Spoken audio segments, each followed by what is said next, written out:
आप सभी को मेरा प्रणाम। ಎಲ್ಲರಿಗೂ नमस्कार। दोस्तों, आज हम 9वीं कक्षा के संबंध में थोड़ा जानकारियां हासिल करेंगे। तो चलिए आगे देखते हैं। दोस्तों, आप सबसे विनती है कि हमारे यूट्यूब चैनल सुज्ञानवाणी SN TV सुज्ञानवाणी, इसे आप सब जरूर सब्सक्राइब करें और इस वीडियो को लाइक करें और शेयर भी करो।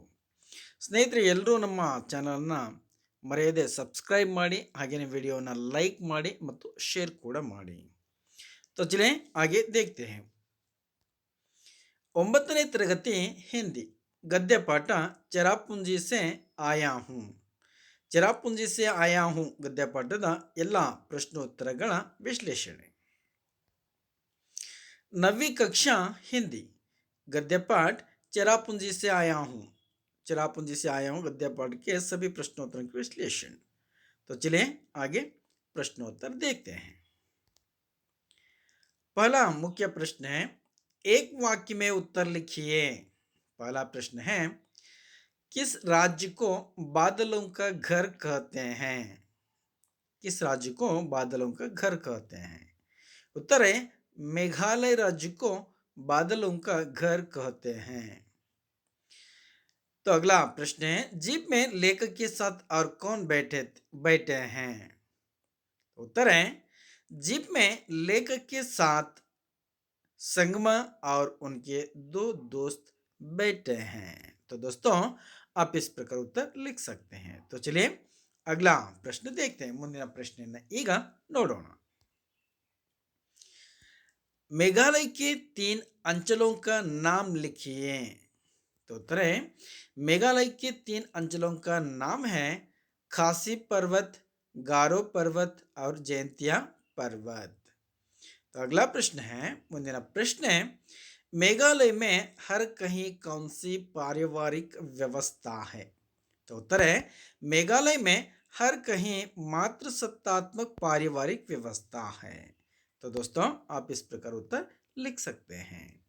तो चलिए अगला प्रश्न देखते हैं। ಈಗ ಮುಂದಿನ ಪ್ರಶ್ನೆಯನ್ನು ಈಗ ನೋಡೋಣ। नौशंगतियांग नौशंगतियांग प्रपात किस नाम से लोकप्रिय है? तो उत्तर है, नौशंगतियांग प्रपात मासमाई नाम से लोकप्रिय है। अगला प्रश्न है, गारो समूह को किस जाति का अंग माना जाता है? तो उत्तर है, गारो समूह को बोडो जाति का अंग माना जाता है। तो दोस्तों, आप इस प्रकार उत्तर लिख सकते हैं। तो चलिए अगला प्रश्न देखते हैं। ಮುಂದಿನ ಪ್ರಶ್ನೆಯನ್ನು ಈಗ ನೋಡೋಣ। 2-3 वाक्यों में उत्तर लिखिए। 2-3 ವಾಕ್ಯಗಳಲ್ಲಿ ಉತ್ತರವನ್ನು ಬರೆಯಿರಿ। प्रश्न है, बिजली उत्पादन के बारे में संगमा ने क्या कहा? बिजली उत्पादन के बारे में संगमा ने क्या कहा? तो उत्तर है, बिजली उत्पादन के बारे में संगमा ने कहा कि मेघालय में खपत से ज़्यादा पन बिजली का उत्पादन होता है। हम अतिरिक्त बिजली अन्य राज्यों को दे देते हैं। वैसे यदि यहाँ सभी गांव बिजली से जगमगा उठे तो भी अतिरिक्त बिजली का उत्पादन होता है। तो यह उत्तर है। दोस्तों, आप इस प्रकार उत्तर लिख सकते हैं। तो चलिए आगे देखते हैं। ಮುಂದೆ ನೋಡೋಣ। माइती बाजार के बारे में 3 वाक्य लिखिए। तो उत्तर है, स्त्रियों का पूरा बाजार ही है वहाँ, जिसे माइती बाजार कहते हैं, यानी माँ का बाजार। स्त्रियां दिन भर सामान की बिक्री कर शाम को अपने अपने घर लौटते हैं। तो अगला पॉइंट है, यहाँ किसी प्रकार का वर्ग भेद नहीं। यहाँ अमीर घरों की स्त्रियां भी इस माइती बाजार में मिल जाएंगी और गरीब घरों की स्त्रियां भी यहाँ मिल जाएंगी। तो दोस्तों, आप इस प्रकार उत्तर लिख सकते हैं। तो चलिए अगला प्रश्न देखते हैं। ಮುಂದಿನ ಪ್ರಶ್ನೆಯನ್ನು ಈಗ ನೋಡೋಣ। चेरापूंजी की विशेषता क्या है? चेरापूंजी की विशेषता क्या है? तो उत्तर है, समुद्र की सतह से कोई 1300 मीटर ऊपर, जो विश्व में सबसे अधिक वर्षा वाले स्थान के लिए प्रसिद्ध है। यहाँ चेरापूंजी की विशेषता है। तो दोस्तों चलिए आगे देखते हैं। ಮುಂದಿನ ಪ್ರಶ್ನೆಯನ್ನು ಈಗ ನೋಡೋಣ। मासमाई गांव की गुफाएं कैसी हैं? मासमाई गांव की गुफाएं कैसी हैं? तो उत्तर है आश्चर्य तो मासमाई गांव की गुफाएं हैं। गुफाएं इतने अंधेरी है कि मशाल या टार्च जलाए बिना उनमें प्रवेश नहीं कर सकते। तो अगला पॉइंट है गुफाओं के अंदर अगल बगल ऊपर नीचे पत्थर ही पत्थर है। सदियों से ये गुफाएं इसी तरह हैं और दूर बहुत दूर तक चली गई हैं। तो दोस्तों आप इस प्रकार उत्तर लिख सकते हैं। तो चलिए अगला प्रश्न देखते हैं। ಮುಂದಿನ ಪ್ರಶ್ನೆಯನ್ನು ಈಗ ನೋಡೋಣ। द्वित्व शब्दों को पाठ में से चुनकर लिखिए। दोस्तों आपको क्या करना है, एक बार पाठ को पढ़ाई करके पाठ में आने वाले द्वित्व शब्दों को यहाँ पे लिखना है। वे हैं दिए गए शब्दों के लिए द्वित्व शब्दों को लिखना है। ऊंचा, रीति, कलकल, अगल, ऊपर। इन शब्दों को क्या करना है, उदाहरण के अनुसार द्वित्व शब्दों को लिखना है। तो चलिए उत्तर देखते हैं। ऊंचा, नीचा, रीति, रिवाज, कलकल, छलछल, अगल बगल, ऊपर नीचे। तो दोस्तों आप इस प्रकार द्वित्व शब्दों को पाठ में से चुनकर लिख सकते हैं। तो चलिए अगला प्रश्न देखते हैं। ಮುಂದಿನ ಪ್ರಶ್ನೆಯನ್ನು ಈಗ ನೋಡೋಣ। रिक्त स्थानों की पूर्ति कीजिए। दोस्तों यहाँ पे कुछ वाक्यांशों को दिए गए हैं। रिक्त स्थान में आपको सही शब्दों को लिखना है, यानी भरना है, पूर्ति करना है। मेघालय की राजधानी डैश। वैसे ही चेरापूंजी शिलांग से डैश किलोमीटर की दूरी पर है। वैसे ही मेघालय में हर कहीं पारिवारिक व्यवस्था डैश है। चेरापूंजी समुद्र की सतह से कोई डैश मीटर ऊपर है। खासियों को समाज में डैश की दृष्टि से देखा जाता है। तो उत्तर है मेघालय की राजधानी शिलांग चेरापूंजी शिलांग से 53 किलोमीटर दूरी पर है। मेघालय में हर कहीं पारिवारिक व्यवस्था मात्र सत्तात्मक पारिवारिक व्यवस्था है। चेरापूंजी समुद्र की सतह से कोई 1300 मीटर ऊपर है।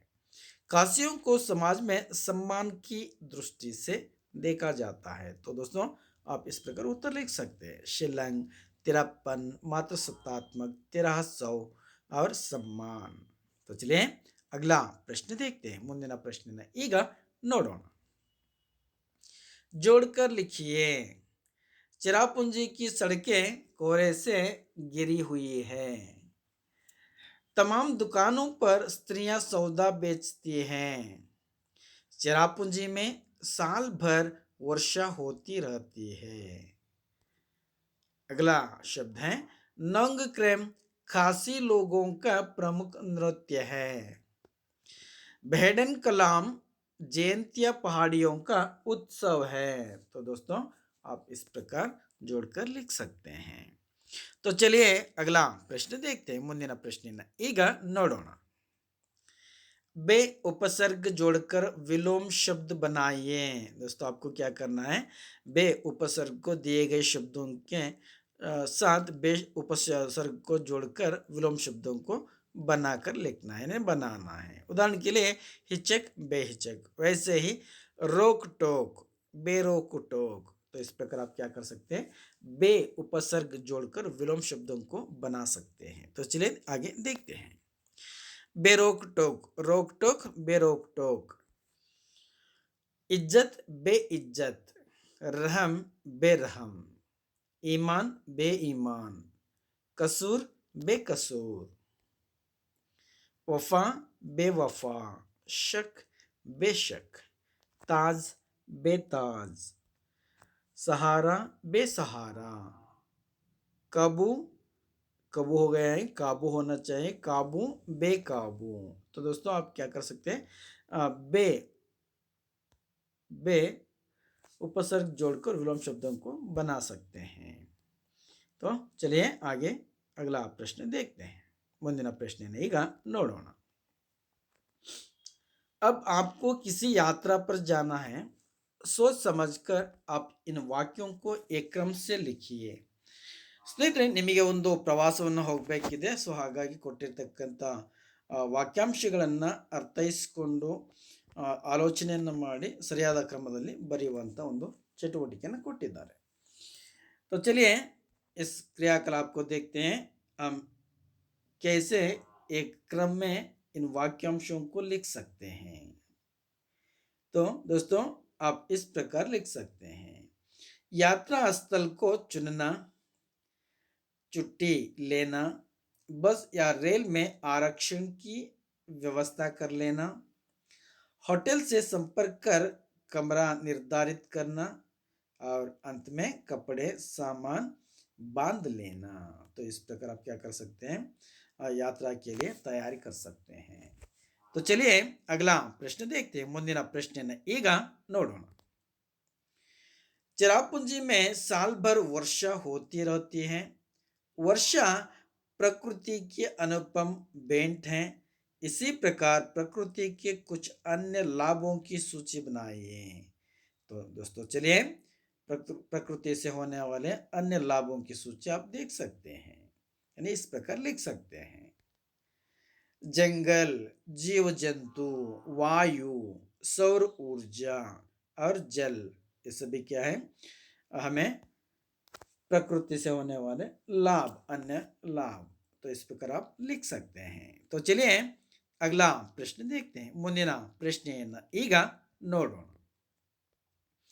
संकेत बिंदुओं के आधार पर अपने किसी यात्रा का वर्णन कीजिए। दोस्तों आप एक यात्रा की है, प्रवास की है, दिए गए संकेत बिंदुओं के आधार पर उस यात्रा का वर्णन आप कर सकते हैं। यहाँ पे प्रश्न दिए गए, कहाँ गए थे, किसके साथ गए थे, कब गए थे, कैसे गए थे, उस स्थान में क्या क्या देखा, कोई विशेष अनुभव, एक या दो वाक्यों में। तो इस प्रकार आपको लिखना होगा, यानी यात्रा वर्णन करना होगा। तो चलिए आगे देखते हैं। आप इस प्रकार लिख सकते हैं, कहाँ गए थे आप, मैसूर गए थे हम। किसके साथ गए थे, परिवार के साथ। कब गए थे, दिसंबर महीने में। कैसे गए थे, रेलगाड़ी और बस के द्वारा। उस स्थान में क्या क्या देखा, मैसूर में चामुंडी पहाड़, राजमहल, के आरएस, सेंट फिलोमिना चर्च आदि देखा था।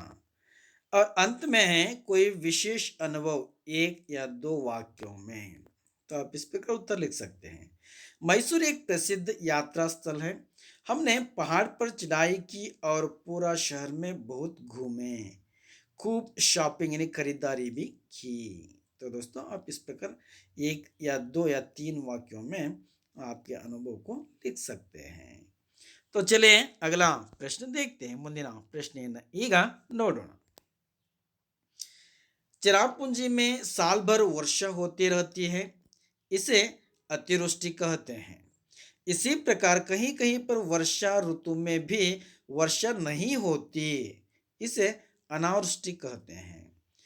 तो कक्षा में चर्चा करके इन दोनों से होने वाली हानियों को लिखिए।